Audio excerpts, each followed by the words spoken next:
Fala turma, tudo bem com vocês? No vídeo de hoje nós vamos continuar, aquela série de vídeos sobre tese de defesa, ponto a ponto. E no vídeo de hoje eu vou trazer para vocês extinção de punibilidades e nulidades, tá? Trazendo essas duas teses de defesa nesse vídeo, porque se eu fosse fazer um vídeo de cada um deles de forma completa, eu ia gastar ali 2 horas, para cada um deles, porque é muito grande. Então eu vou fazer um vídeo de dicas, tá? E nesse vídeo de tese de defesa eu vou te ensinar como encontrar essa tese de defesa e como que você faz para se dar bem nela, tá? Então se você seguir esse passo a passo já vai ser suficiente para você. Eu não preciso explicar para você ponto a ponto, não preciso explicar para você o que é cada um, o que cada inciso tem, porque isso a própria lei já te dá, tá? A simples leitura da lei você já consegue identificar de forma tranquila, tá bom? Então, antes da gente começar esse vídeo, antes da gente ir para frente com esse vídeo, peço para você que se inscreva no canal se você ainda não é inscrito, deixe aí seu gostei, compartilhe esse vídeo com um amigo e, se você quiser, tem meu curso completo aí no link da descrição, dá uma olhadinha lá, tem cronograma de estudos, tem todo o cronograma lá completo para você e tem também uma aula gratuita para você conferir, tá bom? Então, para a gente iniciar, eu vou utilizar aquele mesmo slide que a gente está utilizando nos outros vídeos, tá?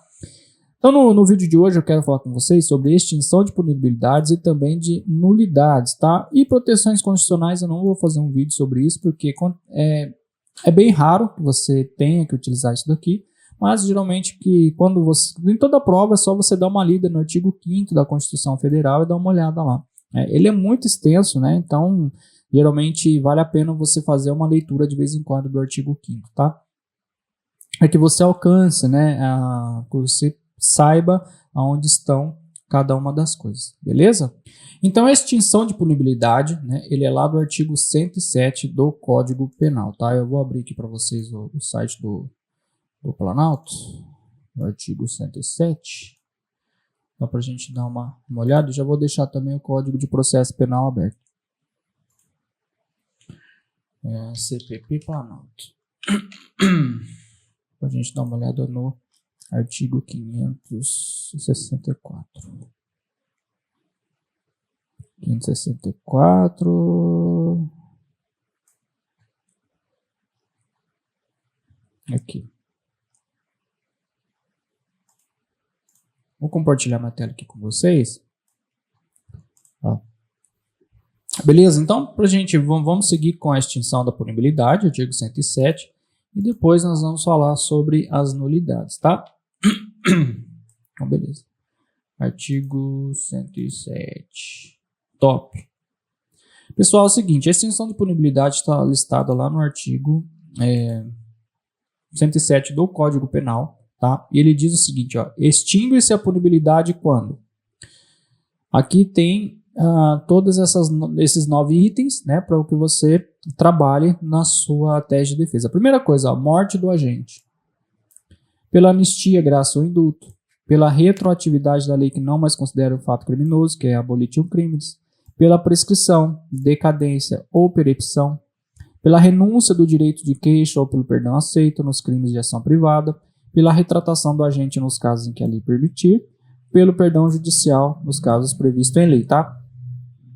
Então, primeira coisa, quando você for buscar essa tese de defesa, a extinção de punibilidade na sua peça, você precisa verificar ponto a ponto, inciso a inciso, e perceber se o examinador te deu essa opção, Se o examinador ele ofereceu para você essa opção. O que isso quer dizer? Quando você lê o enunciado, aí você vai perceber. O examinador narrou que o seu cliente morreu? Não, então esses não vai se aplicar. Ele narrou que tem uma anistia, uma graça ou um indulto para ele? Não, então você não vai aplicar. Pela retroatividade da lei, o examinador te deu que essa lei foi abolida e que, por exemplo, o MP está utilizando a ultratividade da lei para aplicar a lei, Se ele te der essa informação, aí você vai pedir o inciso 3º, extinguir essa punibilidade por causa disso. Se não, você vai pular. Qual que é o campeão? O campeão de cobrança da extinção de punibilidade do examinador, da FGV, é a prescrição, tá? Dentro da extinção de punibilidade, a prescrição é o que tem sido mais cobrada, seguido da decadência. E a decadência só é cobrada nos casos em que há queixa, entendeu? A queixa, né? Dificilmente ele vai colocar uma decadência ali de oferecimento de denúncia, dificilmente ele vai colocar, né? Mas pode acontecer, tá bom? Perempção também, né? Agora, prescrição, ela é campeã. Campeã. Então, tipo, da cada 100 prova, 98, cada 100 prova que tem cobrança de extinção de punibilidade, 98 vai ser prescrição. O resto, os outros dois vai ser dividido entre isso aqui, ó. Tá bom? Então, quando você for analisar a sua prova, você precisa ficar atento a essa questão, tá bom? Fique atento a isso, tá? Como que o examinador cobra a prescrição? Quando você lê o enunciado, o examinador ele vai te dar uma série de datas lá, série de datas. E se ele começar a dar data para você, data do fato, data de oferecimento de denúncia, recebimento de denúncia, data de julgamento, data de várias coisas, né, você tem que ficar esperto já com prescrição. Porque se o examinador te der data, ele quer de você prescrição. Porque se você não tem data, se ele não datou nada na peça, então não tem prescrição, porque você não pode inventar datas lá, entendeu? Então se ele te der uma data de cada um deles, isso quer dizer que ele quer prescrição de você, principalmente se essas datas for longas e se o examinador te der um réu menor de 21 anos na data do fato, tá? Então você precisa ficar atento a isso. Pela renúncia do direito ao queixa, perdão judicial, se for uma ação privada, né? Claro, pela retratação do agente também, ação privada, pelo perdão judicial, nos casos previstos em lei, tá? E como que você encontra a prescrição? Porque é o seguinte, o restante é muito fácil, cara. O restante é muito simples, basta a leitura do inciso e ver se isso aqui tem no seu enunciado, tá? Tem alguma coisa nesse sentido no enunciado? Não tem. Como que você sabe a prescrição? Pelas datas. Então, quando você começar a ver muitas datas lá, ele quer de você prescrição. Aí você vem para a leitura do artigo 109. Aí tem aqui, ó, prescrição antes de transitar julgada a sentença, prescrição das penas restritivas de direitos, prescrição depois de transitar em julgada a sentença condenatória, tá? Aí depois nós temos aqui, ó, o termo inicial da prescrição antes de transitar em julgado. Aí você precisa ver qual que é o termo inicial, tá bom? No dia que o crime se consumou, no caso de tentativa, no dia que cessou a atividade criminosa, tá?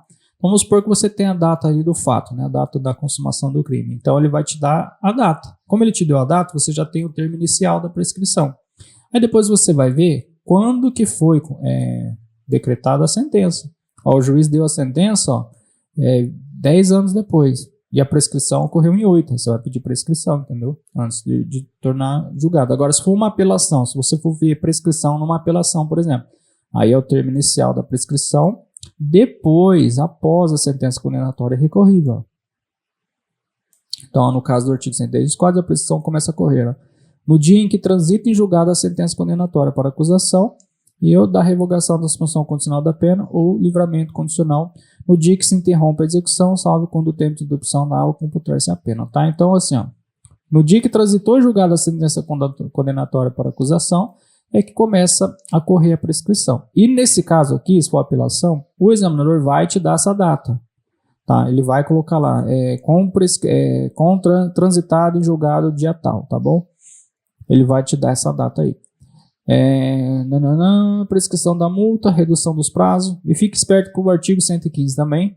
Por quê? O artigo 115 ele é coringa. Todas as provas que tem cobrança de prescrição vai ter cobrança do 115, tá? Porque se você não ficar atento, você deixa passar a prescrição.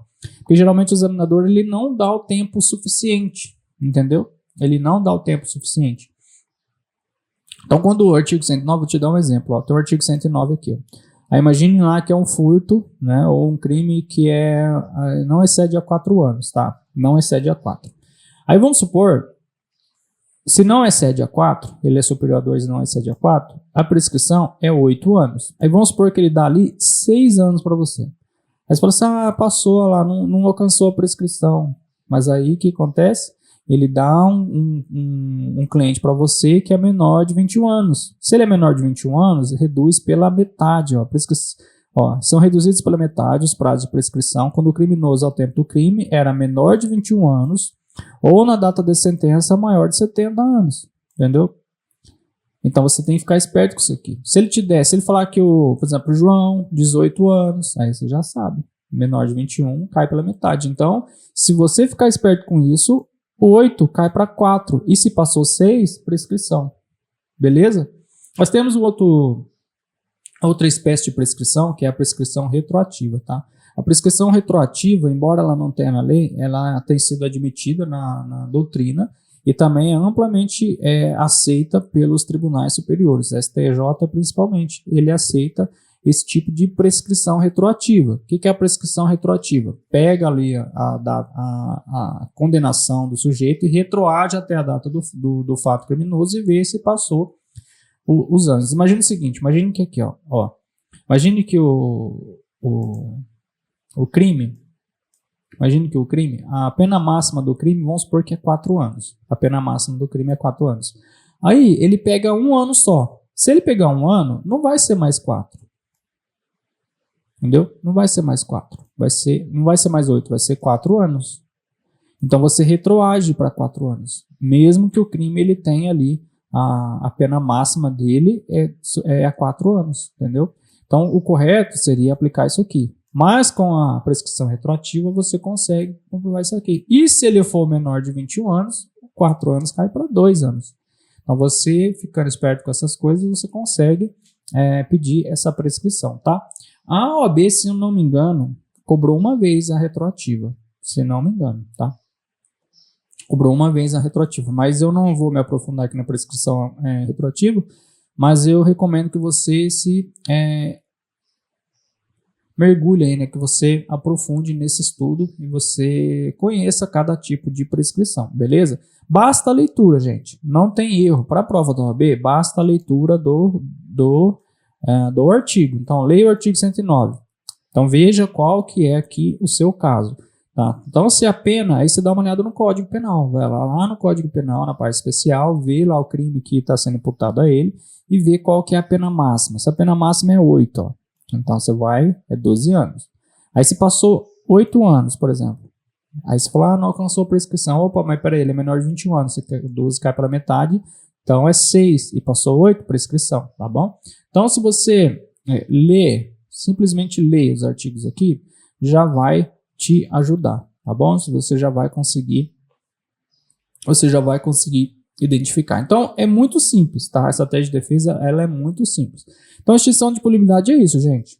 Leu aqui o artigo 107, encaixou no seu caso? Encaixou. O que é? Prescrição. Então, prescrição vem aqui. Decadência. Você precisa ir lá no artigo, se não me engano, 41 do Código de Processo Penal e ver lá se é uma questão de decadência, se é uma questão de não apresentação no tempo correto da denúncia ou da queixa, tá? E você vai pedir a decadência, beleza? Então, basicamente é isso. Prescrição e decadência são os campeões, mas, tipo assim, a cada 100 extinção de punibilidade vai ser 98 prescrição, uma decadência e o resto aqui. Mas, para ser muito sincero com você, eu nunca vi o examinador cobrar, por exemplo, o 1, nem o 2, nem o 3. O 3, acho que nunca cobrou o 3 também. Nem o 4, nem o 5, tá? Nem o 9. Então, você tem que ficar esperto com a prescrição e decadência. Beleza? Então, seguindo aqui para nossas teses de defesa, agora vamos falar sobre a nulidade, tá? O que é a nulidade? Nulidade é tudo aquilo que acontece dentro do processo que não poderia ter acontecido, ou seja, o processo ele não obedeceu o seu rito natural, ou seja, o seu rito previsto em lei, tá? Tá lá no artigo 564, tá? E tá escrito o seguinte: a nulidade ocorrerá nos seguintes casos, ó. Então, por incompetência, suspeição ou suborno do juiz, por ilegitimidade de parte, por falta de uma das formas do seguinte termo, tá? Aí tem várias coisas aqui, ó. A denúncia ou queixa, a representação nos processos de contravenção penal, a portaria ou auto de prisão em flagrante, entendeu? Então, vamos supor, não tem auto de prisão em flagrante lá. Aqui, ó, nulidade. Beleza? Aí você pede lá, se for, por exemplo, um relaxamento de prisão em flagrante, você já tem uma nulidade para pedir aqui o relaxamento, ó.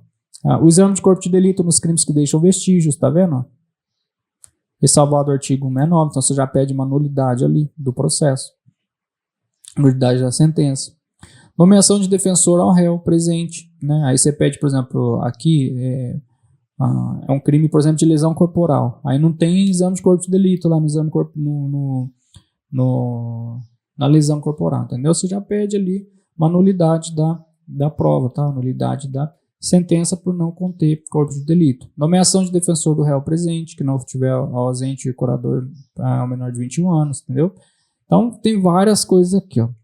Tá? Tem várias coisas aqui. Qual que é o seu objetivo? O seu objetivo é analisar ponto a ponto. Analisar ponto a ponto, tá? Por exemplo, ó, competência do juiz.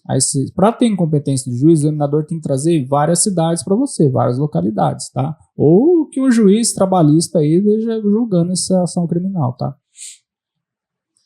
Então, a incompetência geralmente é territorial, tá? A suspeição é a parte de suspeito. O juiz suspeito é aquele que está lá no artigo, se eu não me engano, é o 200 e... Deixa eu confirmar aqui para você, ó. Tá no artigo 200 e pouco. 200 e... prisão está para cima. Vários assistentes. Acusando, Ministério Público do juízo. Aqui, ó. Tá vendo? É o artigo 252, ó. Inclusive, isso aqui é uma causa de exceção, tá? Você pode utilizar isso aqui nas exceções lá na resposta à acusação. O juiz não poderá exercer jurisdição no processo em que tem aqui os incisos dele, ó. Ele próprio houver desempenhado qualquer dessas funções do serviço como testemunha, tá lá. Tiver funcionado seu cônjuge, parente, consanguíneo, afim, linha reta, colateral, terceiro grau, inclusive com defensor advogado, né, tal. Tiver funcionado o juiz em outra instância, pronunciamento do fato, tal. Ele próprio, seu cônjuge ou parente, consanguíneo, lá. Tá bom? Então, aqui tem uma das causas. Se não tiver, mas está falando que o juiz é primo, amigo, lá, então você já pode utilizar desse artigo, tá? Também tem aqui a questão da suspeita, ó o 254.